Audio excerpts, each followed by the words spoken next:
ABP 24 news से मैं गीता। वक्त हो गया है फास्ट से भी फास्ट खबरों का। दिल्ली में पश्चिम बंगाल के भाजपा सांसदों ने संसद भवन परिसर में राज्य में महिलाओं के खिलाफ अपराध और हिंसा को लेकर विरोध प्रदर्शन किया। कांग्रेस महासचिव प्रियंका गांधी वाड्रा ने कहा, उज्ज्वला में मिले 90% सिलेंडर धूल खा रहे हैं और महिलाएं चूल्हे पर खाना बनाने को मजबूर हैं, क्योंकि भाजपा सरकार ने सिलेंडर के दाम 7 सालों में दुगने और सब्सिडी ना के बराबर कर दी है। कांग्रेस नेता राहुल गांधी ने कहा, मैं प्रधानमंत्री नरेंद्र मोदी के खिलाफ लड़ता हूं। उनकी जो हिंदुस्तान को बांटने, तोड़ने और हिंसा की विचारधारा है, उसके खिलाफ हम लड़ेंगे और उन्हें हराएंगे। राहुल ने कहा कि बीजेपी ने केवल जम्मू कश्मीर ही नहीं, पूरे देश पर हमला किया है। किसान नेता राकेश टिकैत ने कहा कि उत्तराखंड में किसानों के अलग मुद्दे हैं और मैदान भाग में अलग मुद्दे हैं। पहाड़ के किसानों के लिए सरकार को नीति बनानी चाहिए और सरकार यहां सड़कें बनाए और पर्यटन पर काम करे।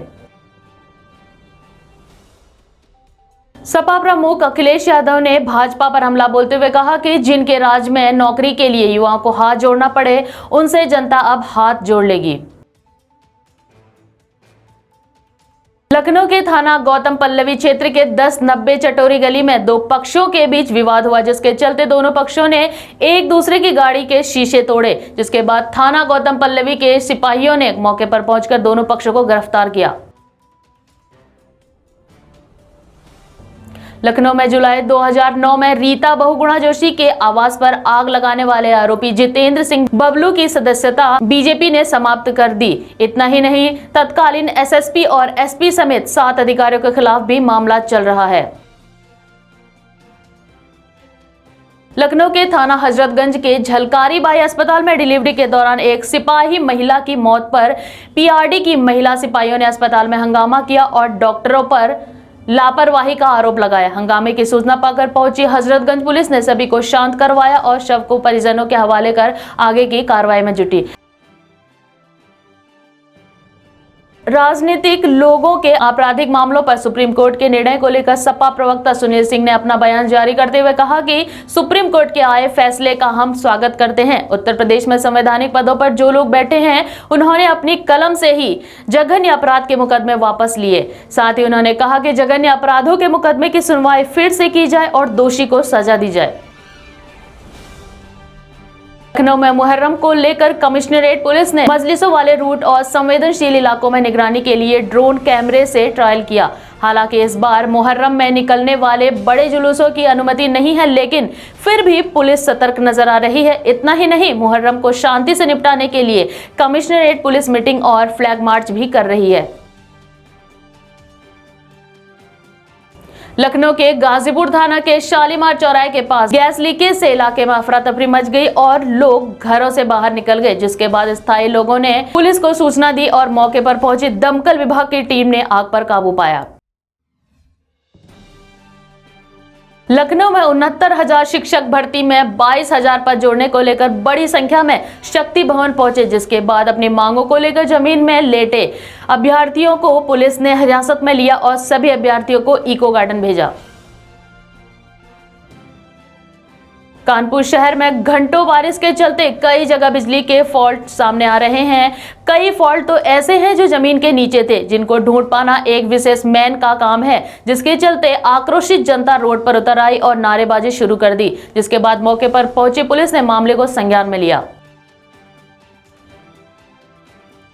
कानपुर में एक तरफ लगातार 5 घंटे की बारिश में लोगों को उमस भरी गर्मी से राहत मिली, तो वहीं दूसरी ओर इस बारिश से शासन प्रशासन व प्रतिनिधियों की पोल खोलकर रख दी। बता दें कि जूही पुल में एक लोडर डूब गया और चालक ने लोडर वहीं छोड़कर अपनी जान बचाई। कानपुर में ऐसा ही नजारा सभी जगह देखने को मिला, जिससे लोगों को काफी मुश्किलों का सामना करना पड़ रहा है।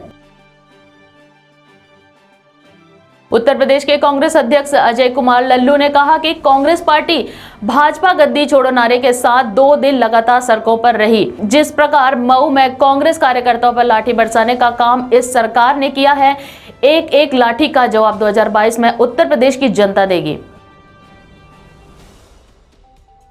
बाराबंकी के कोठी थाना क्षेत्र में बीती रात कुछ अज्ञात चोरों ने धावा बोल दिया और चोर घर के पीछे से चढ़कर कल्पा मेहता व कुछ नकदी व कुछ जेवरात लेकर फरार हो गए। बता दें कि इस क्षेत्र में आए दिन चोरों की घटनाएं बढ़ती जा रही हैं और पुलिस हाथ पर हाथ लिए बैठे रहती है। केंद्रीय संसदीय कार्य राज्य मंत्री अर्जुन राम मेघवाल ने कहा कि यह दुर्भाग्यपूर्ण है कोई सांसद रूल बुक लेकर चेयर पर फेंके और अधिकारियों की टेबल पर चढ़े। यह दुर्भाग्यपूर्ण नजारा है। उन्होंने कहा अगर वे इस पर सफाई देते हैं तो ये और भी दुर्भाग्यपूर्ण होगा। यूपी के भोगनीपुर तहसील क्षेत्र के पचलक गांव में बारिश के चलते कच्ची दीवार गिरने से एक 50 वर्षीय व्यक्ति की मौत हो गई, जिसके बाद सपा विधानसभा प्रभारी नरेंद्र पाल उर्फ मनु यादव अपनी टीम के साथ वहां पहुंचे और मुख्यमंत्री राहत कोष के पीड़ित परिवार को एक आवास और 2 लाख रुपए देने की मांग की।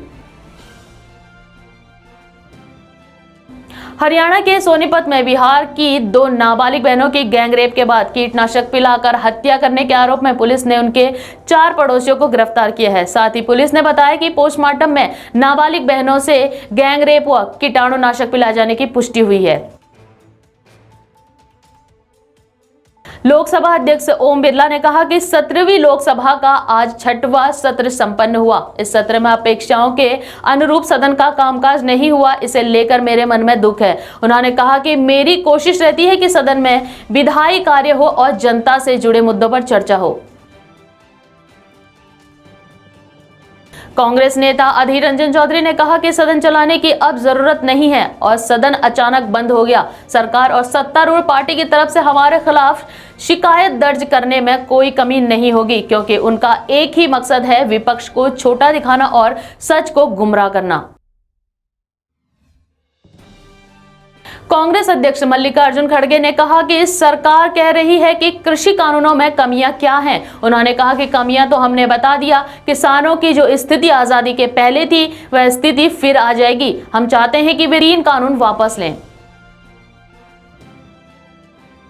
बिहार में एक तरफ जहां भाजपा के नेता जनसंख्या नियंत्रण कानून की मांग कर रहे हैं, तो वहीं जदयू के नेता लगातार इसी कानून की मांग को खारिज कर रहे हैं। नीतीश कुमार ने कहा कि महिलाओं के शिक्षित और सशक्त बनाने, जनसांख्यिकीय विस्फोट को नियंत्रित करने का उनका तरीका है।